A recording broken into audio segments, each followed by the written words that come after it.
तर हनी ट्रॅपचा मुद्दा अजूनही गाजतोय. नेमकं काय घडतंय पाहूया टॉप 9 बातम्यांमधून. प्रफुल्ल लोढाचा जुना व्हिडिओ ट्विट करत राऊतांचा महाजनांना टोला.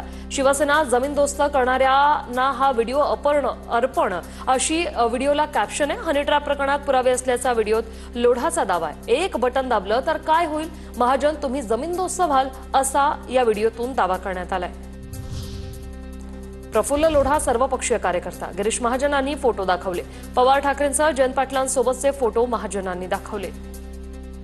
ते बघा, अध्यक्ष आहेत जयंत आमचे राष्ट्रवादी काँग्रेसचे अध्यक्ष. आता पवार साहेब आहेत, ते तर आपले मोठे नेते आहेत.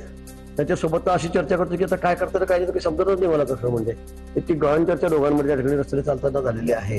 राऊत साहेब ज्या पक्षाचे प्रवक्ते आहेत, आता बघा उद्धवजींबरोबर हा स्वतः चालून राहिलाय. अनेक फोटो कसे त्यांच्यासोबत. आता हा सुप्रिया साहेबांबरोबरचा फोटो आहे. आता तुम्ही याला काय म्हणायचं मग. प्रफुल्ल लोढाला हनी ट्रॅपची सगळी माहिती, व्हिडिओ आहेत, प्रकरणाची एसआयटी चौकशी करा, आमदार एकनाथ खडसे यांचा दावा. प्रफुल्ल लोढाकडे सगळे सीडी, सगळे जे काही अश्लील साहित्य वगैरे आहेत मुलींचे वगैरे त्याच्याकडे आहे असं त्याचं म्हणणं आहे. एकंदरीत त्याची चौकशी एसआयटीच्या माध्यमातून करावी. एकनाथ खडसेंचं मानसिक संतुलन बिघडलंय. काही वर्षांपूर्वी प्रफुल्ल लोढाने खडसेंच्या मुलाच्या मृत्यूबाबत एसआयटी चौकशीची मागणी केली होती. खडसेंनीच खून केल्याचा आरोप केला होता. मग चौकशी करायची का, गिरीश महाजनांनी डिवचलं. बोलताना वगैरे आपण जरा थोडंसं जीभ आवरली पाहिजे आपली आणि ताळ्यावर राहून बोललं पाहिजे, मला असं वाटतं.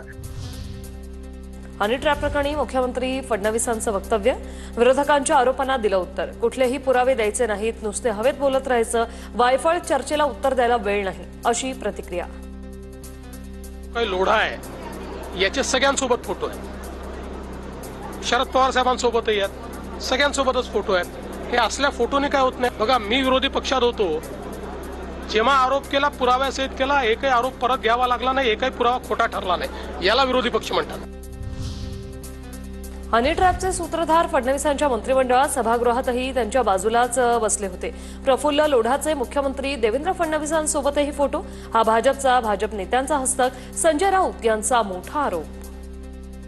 ट्रॅपवाला टोळी त्यांच्या बाजूलाच आहे. हनी ट्रॅपचे सूत्रधार त्यांच्या मंत्रिमंडळामध्ये आहेत. मी सगळं पाहिलंय. मी आणि खडसेंनी सगळं पाहिलंय. हनी ट्रॅपबाबत स्वतः मुख्यमंत्र्यांनी सभागृहात स्पष्ट केले. मात्र असे प्रकार होणं भूषणावह नसल्याची राधाकृष्ण विखे पाटलांची प्रतिक्रिया. तर आरोप करणाऱ्या विरोधकांनी मुख्यमंत्र्यांनी माहिती मागितल्यावर ती का दिली नाही, असं म्हणत साधला विरोधकांवर निशाणा. हनी ट्रॅप मला वाटतं आणखीन त्याच्या भोवती संशय गडद होण्यापेक्षा एकदा त्याचं दूध का दूध पाणी पाणी होऊन गेलं पाहिजे. हे असे भडकपणे बोलण्यापेक्षा बटन दाबायला काय हरकत, त्याला बटन दाबून टाकायचं. काय हाकार होईल हु आकार होईल, काय ते होईल. ते बटन काय, हे लोक बटन काय दाबत नाही, हेच मला कळत नाही. महाविकास आघाडीचं सरकार पाडण्यासाठी 16 ते 17 आमदार, 4 खासदार याच प्रकरणातून भाजपने गळाला लावले आणि आता वेश पालटून जात होते. ते एकमेकांना सीडी द्यायलाच जात होते. उद्याचा सामना वाचा, संजय राऊत यांचा भाजपवर गंभीर आरोप. महाविकास आघाडीचं सरकार पाडण्यासाठी जे वडेट्टीवार म्हणतायत, त्यांनी थोडीशी अल्प माहिती दिली. पूर्ण माहिती मी तुम्हाला देईन. 16 ते 17 आमदार, 4 खासदार हे त्याच प्रकरणामध्ये भारतीय जनता पक्षानं आपल्या गळाला लावले. उद्याचा सामनाचा अग्रलेख जरूर वाचा. प्रफुल्ल लोढावर हनी ट्रॅपच्या केसेस. सूत्र जामनरमधून हल्ली. हनी ट्रॅप प्रकरणातील 4 मंत्र्यांपैकी 2 भाजपचे. सीडी बाहेर आणण्याच्या भीतीनं सुरतला पळाले. संजय राऊतांचा आरोप.